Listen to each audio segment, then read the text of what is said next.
নমস্কার বন্ধুরা, সুস্মিতার কিচেনে আরও আরেকবার স্বাগত জানাই। আজকে আবার আরেকটা নতুন রেসিপি নিয়ে আমি হাজির হয়েছি, যেটা কিনা সম্পূর্ণ একটা হেলদি একটা রেসিপি। বাড়ির বয়স্ক বাচ্চা সবাই খেতে পারবে, আর অবশ্যই নিরামিষ। হ্যাঁ, দেখেই বুঝে গেছেন, থোড়ের ঘন্ট। সবার প্রথমে আমি থোড়টাকে ছোট ছোট করে কুচি কুচি করে কেটে নিয়েছি, ঠিক যেন আলু ভাজার মতন। তারপর সেটা গরম জলে সেদ্ধ বসিয়ে তার মধ্যে লবণ আর 1 চামচ হলুদ দিয়ে দিয়েছি। এবার এটাকে কিছুক্ষণের জন্য আমি সেদ্ধ করে নেব। একটা ঢাকা দিয়ে দেবো।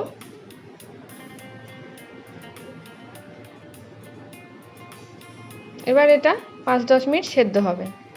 এবার কিছু উপকরণ নিয়েছি এই থোড় ঘন্টটা করার জন্য। আমি নিয়েছি একটু বাদাম, দুটো আলু কুচি কুচি করে কাটা, এবং একটু মশলার জন্য খুব বেশি কিছু নিইনি। একটা মাঝারি সাইজের টমেটো, একটুখানি আদা কুচি আর 4টে কাঁচা লঙ্কা। এটা দিয়ে একটা মশলা করে নেব।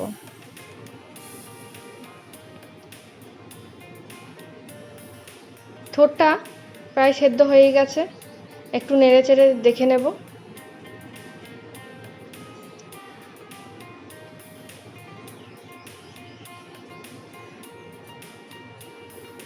থোড়টা পুরো সেদ্ধ হয়ে গেছে।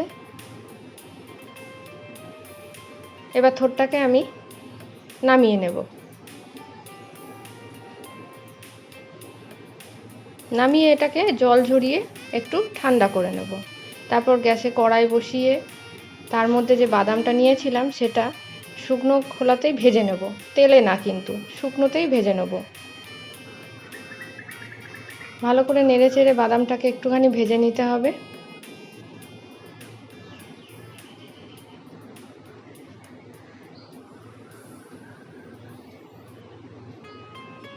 যেহেতু এটা একটা হেলদি খাবার, তাই এর ভেতরে আমি বেশি কিছু মশলাপাতি বা সেরকম বেশি কিছু আমি দেব না। একদম হালকা একটা রান্না, যাতে সবাই খেতে পারে। আমার বাদামটা ভাজা হয়ে গেছে। এবার 2 চামচ মতন সর্ষের তেল দিয়েছি। তেলের মধ্যে গোটা জিরে আর একটা শুকনো লঙ্কা ফোড়ন দেব। ফোড়নটা রেডি হয়ে গেলে ওর মধ্যে যে আলুটা কেটে রেখেছিলাম, আলুটা দিয়ে আলুটাকে ভালো করে লাল লাল করে ভেজে নেব।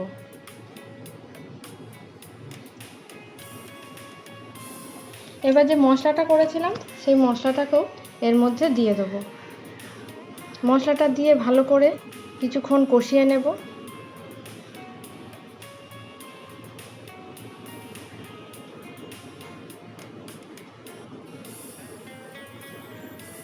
এবার একটু স্বাদ মতন লবণ দিয়ে দেবো, আর কিছু গুঁড়ো মশলা দিয়ে দেবো, যেরকম 1 চামচ মতন ধনে গুঁড়ো, 1 চামচ জিরে গুঁড়ো, 1 চামচ হলুদ গুঁড়ো, আর সামান্য পরিমাণে একটুখানি কাশ্মীরি লঙ্কার গুঁড়ো।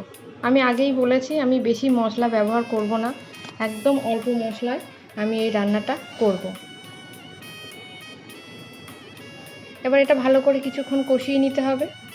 এবার মিক্সিটা ধুয়ে সামান্য একটুখানি জল দিয়ে দেবো। জলটা দিয়েও ভালো করে একটু নেড়ে চেড়ে নিতে হবে। একটু ঢেকে দেবো যাতে আলুটা সিদ্ধ হয়ে যায়।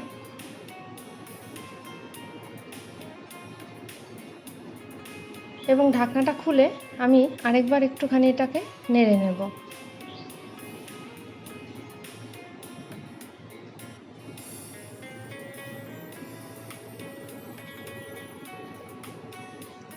এবার যে থোড়টা সেদ্ধ করেছিলাম সেই থোড়টা জল ঝরিয়ে এবার এর আলুর মধ্যে দিয়ে দেবো। এবার থোড়টা দিয়ে ভালো করে নেড়ে চেড়ে আর একটু কষাতে হবে এটা।